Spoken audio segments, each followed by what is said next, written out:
यहाँ कसको सभामा कति मान्छे आयो भनेर फोटो भिडाउँदैछन्। आएनन् हाम्रा मान्छे, भइगयो तपाईँहरूकै मान्छे हुन्। चुनावमा मतपत्र भिडाउने हो, भिड भिडाउन जरुरी छैन। हामीलाई जरुरी छैन, हामी त्यसका लागि आएका होइनौँ। लोकतन्त्र जोगाउने जिम्मा पनि जनताको हो। लोकतन्त्रप्रति हामीलाई विश्वास छ। हामी निर्वाचनबाट भाग्य बदल्ने काममा लागिरहेका छौँ। त्यो विश्वास पनि जनताको हो।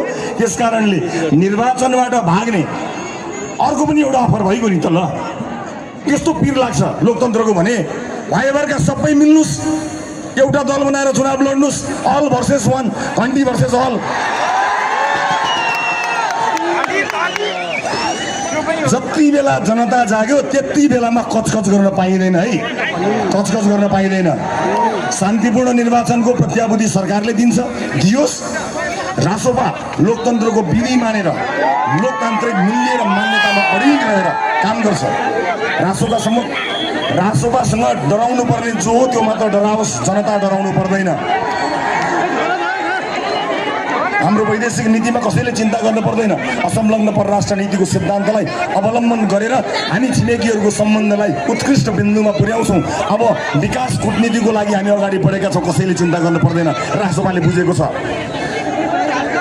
एउटा खाल्लो पुर्न एउटा पुस्ताले आफ्नो नाति नातिनासम्म कुर्नुपर्ने युगलाई अन्त्य गर्न खोजेको, धेरै केही गर्न खोजेको होइन। रासोपाले धेरै केही गर्न खोजेको होइन।